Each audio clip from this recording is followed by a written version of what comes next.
Hey, it's Mark A Squared here with three similar type locks here. I'm not sure that they're all of the same vintage, as it were, but three registered U.S. mail bag locks, essentially. Now, this one here, what makes them different, what makes them interesting is that, so we have, the U.S. registered mail thing on the stamped in there, the body. Now, each of them, there's a series. This one's S, and then the registered serial number in the S series. This one is a B as in Bravo. This one is an M as in Mary, I guess, or motel, right? Now, on these two, I noted that one of them has a star, which if I watch older videos, other folks' videos, I think this is an older style lock. Okay. In any case, it is currently set to 0417, which is the number of times this lock has been allowed to open probably with a key in service, right? But I've opened it a couple of times since I've gotten it. But notice that there's these spots here, right? In here and there. Three of them on this lock with the star. On the one that does not have a star, there's one. What this is that if I drill that out, I'll be able to take the thing apart, right? Speaking of which, so on this one, the B, which by the way is the old, hi Mickey boy, that's my cat, the old star style here. So I think the older style lock, there's one of those remaining, and somebody before whoever before me took it apart at some point, or tried to, and I think they just didn't take out the final pin here. Now, I tried to disassemble it myself based on, I think it's Lockpicking Lawyer, I think it was, takes one of these apart and shows us the workings of the newer ones versus the older ones, etc. And why they didn't drill out that last spot, I'm not quite sure, but this screw can be removed, and then the whole thing is really kind of loosey-goosey, and maybe they had some method of moving that. If you know, in the comments, if you know of a method to getting this to slide out without getting that pin also removed, please tell me, because I would like to know. All right, because everything else is ready to rock and roll and to just open it up, and then I could have one that I could disassemble to learn the insides about. 406. Now, what's neat about these is, so they're used registered mail, right? So they clip it to the bag and then they record the number 406, right? Some person comes along and says, aha, I'm going to get into this bag, right?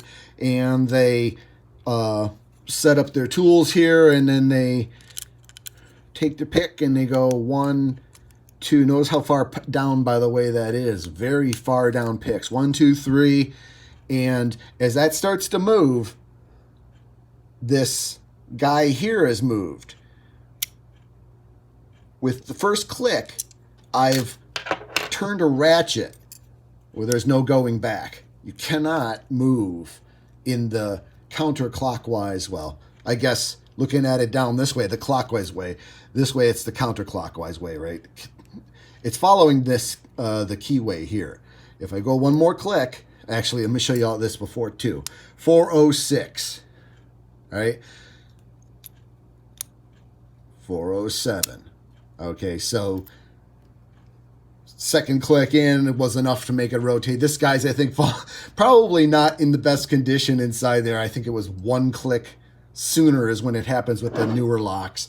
But in any case, there's no going back here, right? There's play a little bit forward, and then it won't go any further back, right? Now, like I said, there's a little bit of play in here, because I think the ratchets are probably just worn out, but,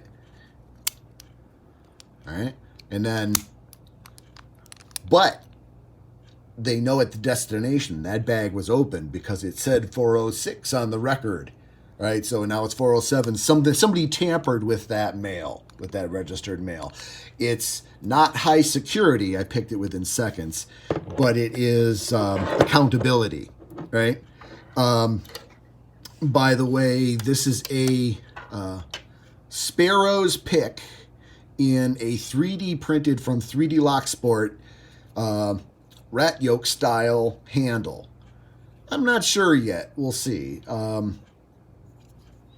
My favorite profile on the pick, so trying to get used to it. I think I like it better than just the bare plasti dip handles that come on the Sparrows, but we'll see. And then just a straight fork, a straight turning fork there.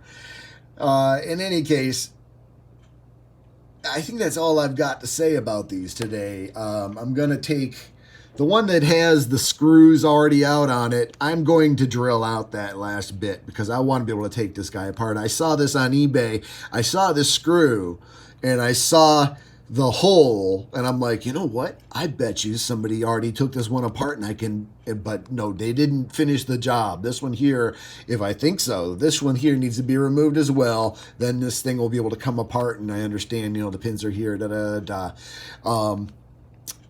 if you know of a way with just the two removed, if this thing's already ready to come apart and I just don't know it, please tell me in the comments, because that's the goal of this particular lock, is to become my learning tool so that I could not take apart the others. My ultimate goal is to make a board that has all of the letters of the alphabet.